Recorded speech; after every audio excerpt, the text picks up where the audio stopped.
Good morning, students. Today, I am going to discuss a new topic in the friction chapter, that is minimizing friction.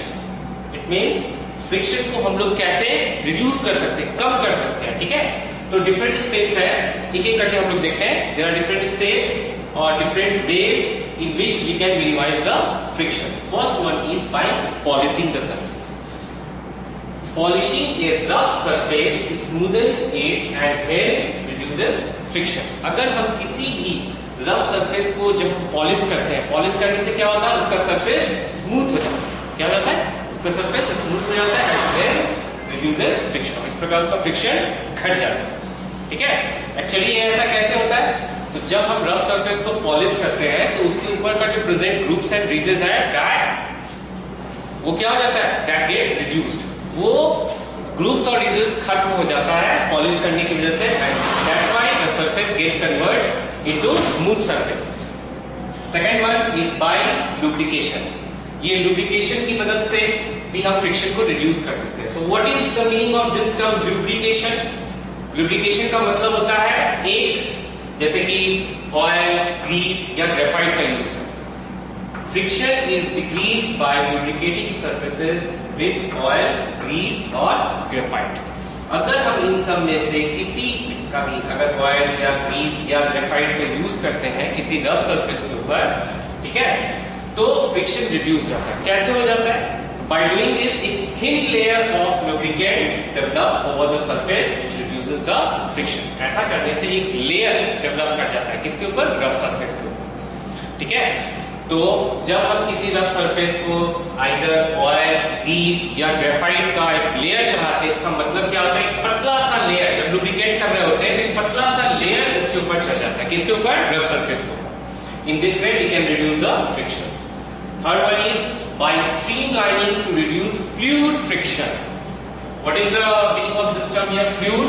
Fluid मतलब जैसे कि water, gas, ये सब fluid होता है. तो बाय स्ट्रीमलाइनिंग ये पर्टिकुलर एक डिजाइन है, एक शेप है.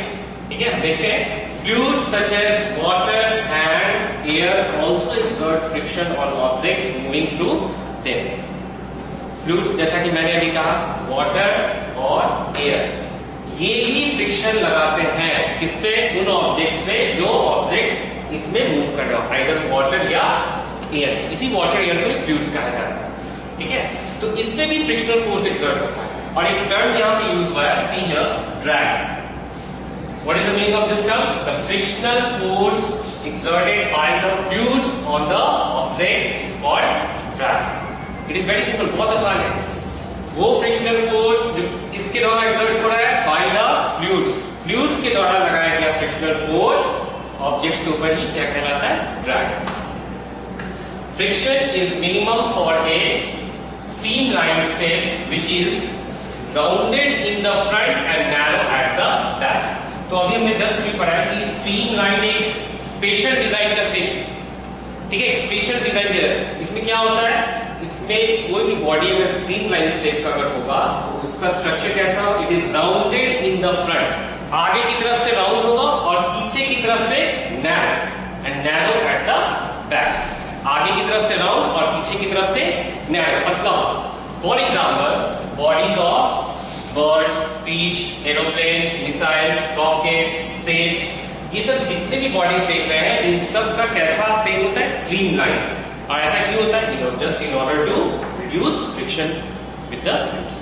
तो फ्रिक्शन को रिड्यूस करने के लिए अगर ये सारे ऑब्जेक्ट्स सपोज किसी फ्लूइड में जब मोशन कर रहे होते तो फ्लूइड पे फ्रिक्शनल फोर्स लगाती है, जिसको हमने जस्ट पढ़ा, क्या बोलते हैं, ड्रैग. ठीक है, तो उस फ्रिक्शनल फोर्स को ओवरकम करने के लिए कैसा उस बॉडी का शेप दिया जाता है, स्ट्रीमलाइन. जैसे बर्ड्स और फिश, ये तो नेचुरल है, ये तो ह्यूमन बीइंग नहीं बनाई, ये तो नेचुरल है. बर्ड्स और फिश, इसका तो स्ट्रीमलाइन पहले से है. लेकिन ये जो एरोप्लेन, मिसाइल्स, रॉकेट, शिप्स, इन सब का जो डिजाइन है ये किस शेप का बनाया जाता है, स्ट्रीमलाइन का बनाया जाता है. ठीक है, जो आगे से क्या होता है, आगे से राउंड शेप का होता है, पीछे से पतला नैरो होता है.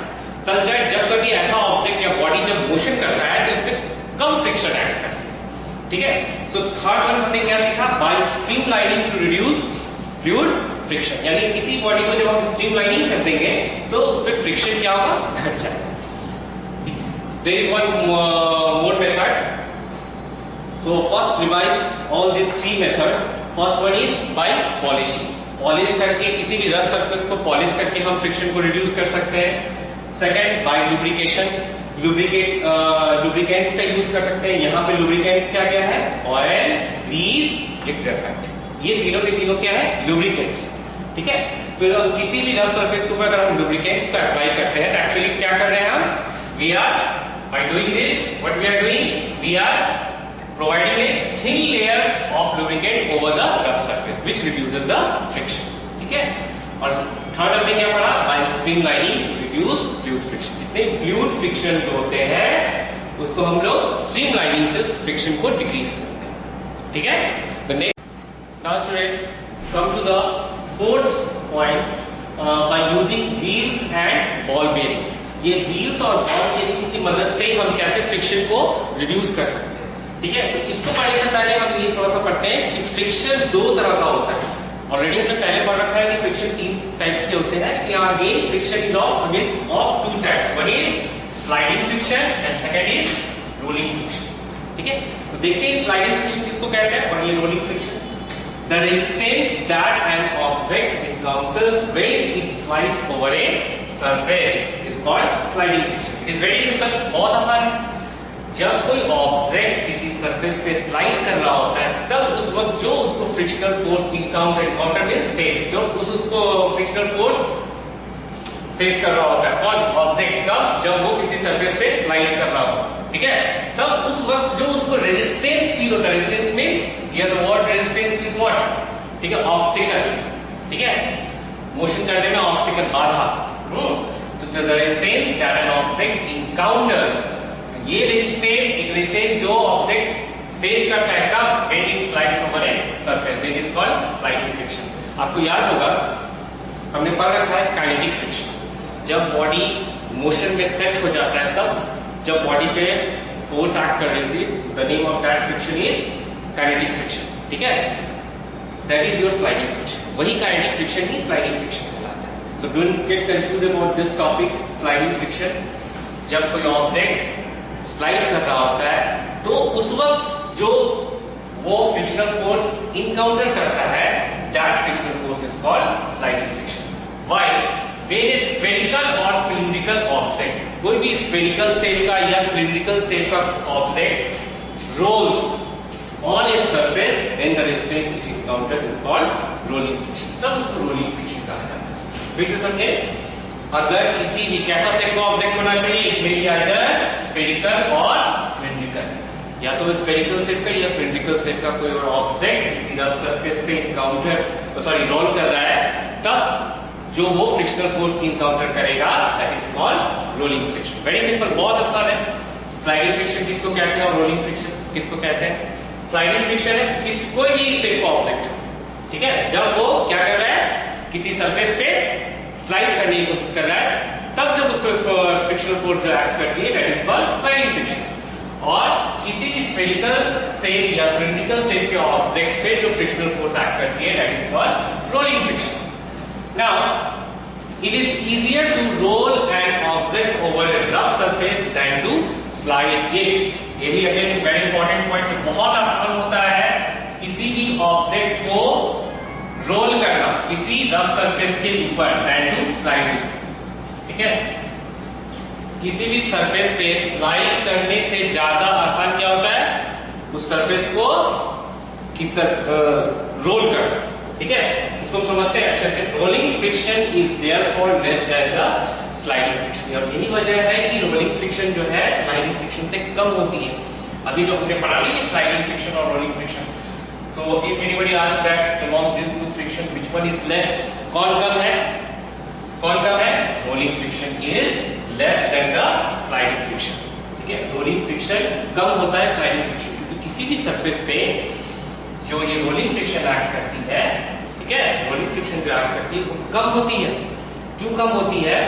क्योंकि rolling friction पे हम लोग क्या करते हैं, किसी भी सरफेस के नीचे बॉटम पे हम लोग क्या करते हैं, व्हील्स। तो व्हील लगाने से क्या होता है, व्हील लगाने से एरिया ऑफ कांटेक्ट तो सरफेस के साथ घट जाता है, एरिया ऑफ कांटेक्ट घटेगा, ठीक है, तो फ्रिक्शनल फोर्स में क्या होगा, घटेगा as compare to sliding friction. Sliding friction में क्या होता है, पूरा का सपोज फॉर एग्जांपल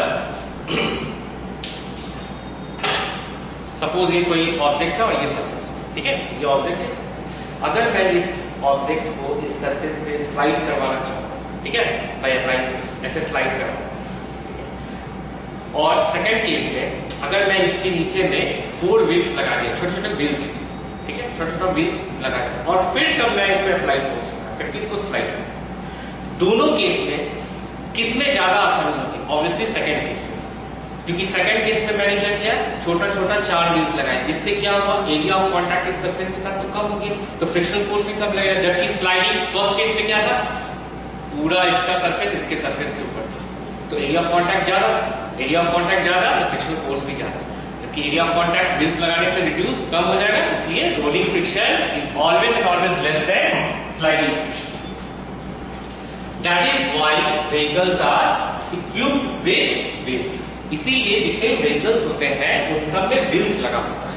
देखे होंगे आप लोग सब, सारे जितने भी व्हीकल्स है सब में व्हील्स लगा हुआ है, ठीक है, क्योंकि जब व्हील किसी सरफेस पे चलता है तो कौन सा फ्रिक्शन उससे एक्ट करता है, रोलिंग फ्रिक्शन, और ये रोलिंग फ्रिक्शन किसी भी स्लाइडिंग फ्रिक्शन से क्या होता है, कम होता है। For example luggage equipped with wheels is much easier to roll over the surface than to slide it. आपने देखा होगा बहुत सारे ऐसे लगेज है जिस लगेज के बेस पे, बॉटम पे व्हील्स लगे होते हैं, तो वैसे लगेज को रोल करवाना किसी सरफेस के ऊपर बहुत आसान होता है, क्योंकि उसके ऊपर कौन सा फ्रिक्शन एक्ट करता है, rolling friction. Rolling friction as compare to sliding friction कम होता है, ठीक है। नेक्स्ट वन क्या है, by using ball bearings. Ball bearings की मदद से हम लोग कैसे फ्रिक्शन को रिड्यूस कर सकते हैं, देखते हैं। Ball bearings works on the principle that rolling friction is less than sliding friction। ये किस सिद्धांत पे काम करती है, किस प्रिंसिपल पे वर्क करती है, this falling friction, ball bearing works on the principle that rolling friction is less than sliding friction। rolling friction कम होता है sliding, इसी सिद्धांत पे ये ball bearings काम करती है। This ball bearings contain steel balls which is used between the wheel and the axle of a car that helps in reducing the friction। आपने देखा होगा कि ये जो बॉल बेयरिंग्स है इसका यूज कहां पे किया जाता है, छोटे छोटे बॉल्स जो आता है किसके किसके बीच में किया जाता है, between the wheel and the axle of a car. का जो एक्सेल है और व्हील है, कार का जो एक्सेल है और व्हील है उसके बीच में ball bearings steel balls use किया जाता है, क्योंकि जब व्हील घूमेगा तो क्या होगा, फ्रिक्शन प्रोड्यूस होगा। तो फ्रिक्शन को कम करने के लिए, फ्रिक्शन को क्या करने के लिए, कम करने के लिए बॉल बेयरिंग्स लगाए जाते हैं, क्योंकि रोलिंग फ्रिक्शन यहाँ पे एक्ट करेगा, और रोलिंग फ्रिक्शन हमने पहले ही पढ़ रखा है, rolling friction is always and always less then the sliding friction, ठीक है। तो ये बॉल इसलिए कहा भी जाता है कि दैट बॉल बेयरिंग्स किस प्रिंसिपल पे वर्क करता है, works on the principal that rolling friction is less than sliding friction, okay. Now friends, in my next class I will discuss how we can increase the friction, क्योंकि ये जरूरी नहीं हर वक्त हम फ्रिक्शन को डिक्रीज ही करें, किसी किसी सिचुएशन में हमें फ्रिक्शन को इंक्रीज भी करना पड़ता है। तो नेक्स्ट क्लास में हम लोग देखेंगे कैसे ये फ्रिक्शन को हम लोग इंक्रीज कर सकते हैं, ठीक है। So for today that's it, thank you.